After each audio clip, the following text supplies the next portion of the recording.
Today, by creating a 10,000 rupees per month, a graduate, we are creating poverty in our country. Thousands of people coming out into the market are becoming poor people.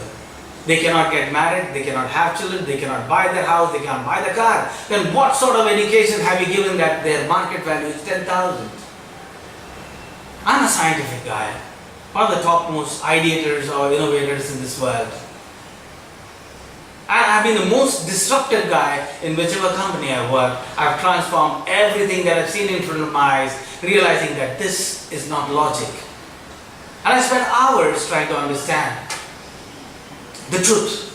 And then hours trying to explain to a set of human beings whose mental power or the ability to understand is many times lower than my intelligence. That's the same problem that Einstein faced when he had to talk to people who are just considered with normal intelligence. I face the same problem in the community. I face the same problem with my relatives. I face the same problem with my family. Same problem with my wife and children. Because they fail to understand what I see in front of my eyes.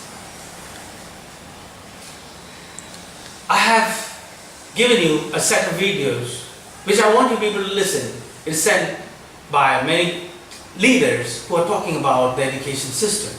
A few years from now, the world of robotics starts. The world of artificial intelligence starts, and millions of jobs does not exist. I don't understand, so many MBA programs are created, but they are useless because it cannot add value. I am talking about an education system that is creating value right here and now. When my son went to IIT Hawaii and learned how to make the drone, he was just 9 years old and he made the drone faster than the IIT guys. That was the time when I realized that this whole game of IIT entrance exam is just a racket. It is not creating innovation in our country at all. 15 lakh children are sitting for the IIT entrance exam and 10,000 kids are getting in. What is happening? 14 lakh, 90,000 children are failing in the exam and parents are paying 5 lakhs, 10 lakhs for their children with that aspiration that they are going to get an Indian Institute of Technology. If I go and study the value of Indian Institute of Technology, that let me find out how many professors have created thousands of patents and copyrights, I'll find very few have actually contributed to the world of innovation. If I ask any professor in this world to create a plane right here and now in public, they will not be able to create a plane. They can only just talk about theoretical formulas that was created when the plane was discovered maybe many years back or 50 years back they're talking about. But you're not talking about that real-time knowledge, that what is happening in NASA now, what is happening in SpaceX now, what is the latest Boeing engine. Are you teaching our children right here and now? We need to connect the industry to the children on a real-time education plan. Schools cannot get our children educated because these teachers don't know the world of reality. By making me learn the definition of gravity and making me learn 1,000 times and writing down in my board exam is not going to create any innovation here. And if I write down with all the spellings and full stop and the commas and the full punctuation, it is not going to create innovation in our country. This is a very foolish way to study. Today, if you look at our education system, most of the teachers are the lowest paid in this world. This is the biggest blunder that we have done. Teachers' power is India's power or any country's power. Teachers has to be the highest paid in this world. If you look at it in Finland, the teachers are the highest paid. And the end result of that economy is creating innovation. If you look at Japan, it is very easy to get into IIT, but very difficult to become a Japanese teacher. And you can see the end result of that economy is they create the highest quality of products. Whether it's a Sony or a Honda or a Mitsubishi or a Hitachi, yes, you name it, they are the leaders in quality. Because they don't lie, they don't cheat, and they stand for their master. They work many years for the same Toyota company or for the same Sony company because Sony is ready to take care of all the redundant employees in the country that is created in the Sony company. That is true entrepreneurship of an owner who says that yes, you are an old man, but I will not throw you out of the company. You sit there at home, think something good for our company, but I will pay you lifelong because you are my family member. Today, we need social entrepreneurship in our country. Social entrepreneurship in every country. We need parents crowdfunding, because a parent whose child is 1 year old needs to study in the world of education for the next 25 years. So what if a few thousand parents put even 2 lakhs each and start your own school as crowdfunding school? Today schools, most of the schools run with only one profit motive. The principals or the teachers don't take guarantee of giving 100% education to any child. That is not their responsibility. They kept a bunch of counselors who don't know anything about mind and matter, and they start giving advice, blind advice to teachers, to children, which is again a big blunder. Oh, you're dyslexic? Just do this, and just pay my fees. But are you making a dyslexic child a top performer in school so that he can become a great man in life? If you look at thousands of businessmen, they are all dyslexic. They are all failures in school. They have been branded as failures in school, but they are toppers in the world of business. Why? Why didn't that school teacher or the school principal take responsibility of teaching Einstein and saying that you are my child, my little friend? I know you have poor memory. I take responsibility and I will make you a great scientist. That is a dream. A teacher's job is like a tour operator, to find out from the child, beta, what is your dream? And to help the child who is just 6 years old till the time he is 22 years old and make him achieve his dream. That is what I do in Happy Learning Center. I take the ownership of every child and help them to achieve their dream, their desire. If I don't have that particular skill, I will go and contact the best professional in this world, connect them to the industry or the research and development companies, and help my child to achieve his dream. Because I am a teacher, I am a guru. It is my job to guide the child and make him a winner in life. Does every child, every teacher in this world, every principal in this world take it as a guarantee that yes, you study in my school and I will make you a winner in life? If I take a feedback from each and every parent in every school, you will come to know the reality of what education that you're giving. It is all just a sham job. Most of the parents are not satisfied with a bunch of clowns who are sitting there as teachers, or maybe who call themselves the principals. And this, we're going to prove it. When the time comes, every parent is going to create a WhatsApp group and we are going to take a feedback from every parent that which teacher is good in school and which teacher is not good.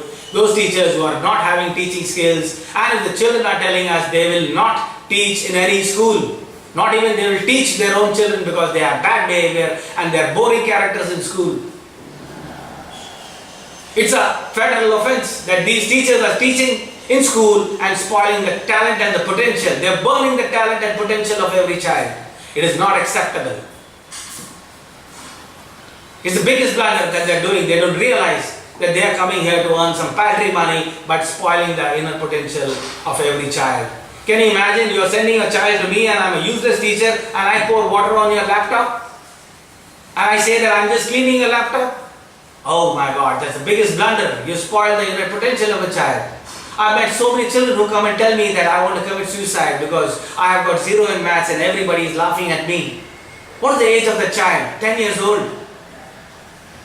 Why is the child thinking of committing suicide? Does any counselor think and solve the problem right here and now? I make it a point that yes, my little friend, I will give you 10 hours of my life. I will charge so much and I will explain. And if I fail, I accept failure. Then because I don't have that kind of intelligence to change your life. Because I'm a true educator. I'm a true entrepreneur. I'm saying that I cannot deliver this customer service. It is beyond my ability or capability. If I ask children and take a feedback from all the schools in this world, you will come to know what is the truth about education. That education is boring. Our teachers are boring and they teach in a way that all the children are sleeping in a classroom. If I take children for a Spider-Man movie or a Jungle Book movie and they are sitting and watching that movie for 3 hours, I find nobody wants to go to the toilet, nobody wants to even eat a popcorn. and they are sitting and controlling the bladder and watching the movie, next step, next step, next step. But that same method of concentration is not happening in a school. And the teacher takes pride in saying that, oh, your child has concentration problem. And what if my parent says, look, my child can play video games for 5 hours. He can watch a movie for 3 hours, but he can't listen to exactly what you said even for half an hour. So it's better you change your methodology of teaching and make it interesting. Otherwise, we don't want such kind of teachers teaching in schools. Because when they teach children, they are the stakeholders and you are spoiling their future. You have no right to spoil any child's future. You might think that they're little and they don't have the ability to understand what they are right or wrong. But I'm sure each and every parent in this world will understand that we need to make a paradigm shift in the world of education. Not only in our country, but every country. Education should be fun, it should be filled with a lot of laughter, and it should be filled with a lot of curiosity. There is no examination required. Memorization is not education. Children are not parrots. They need to understand the logical reason why you're doing this, what for you're doing this. When I was in my standard 10, I was taught Shakespeare. I don't understand the reason why I'm taught Shakespeare. I don't want to know anything about that guy. I just want to know that can I speak good English? Can I debate? Can I explain to people or articulate my views and opinion properly? For me, that is what English is about. English is not about reading a story and answering when, why, where, how, who said to whom, and that is not required. I need to understand the story and see whether I have learned something that I need in my life. When I'm taking children for an industrial visit, I want them to get connected to their future dreams. And it will happen automatically, just like I take a magnet and 1,000 iron filings and keep it on the table. All the iron filings will get attracted to the magnet. That's the law of nature. In the same manner, when I take children for innumerous industrial visits throughout the country and abroad, children will get attracted to what is their dream naturally. They will get attracted to that particular professor, they will get attracted to that particular scientist, they will get attracted to the particular businessman, they will get attracted to the particular social worker and say, hey, I want to be like you. Can you help me? This is my dream. In the next 5 years, this is what I want to do. There are many children who want to get into the world of photography or films or get into the world of sports, but parents will say, look, there is no career for sports in our country.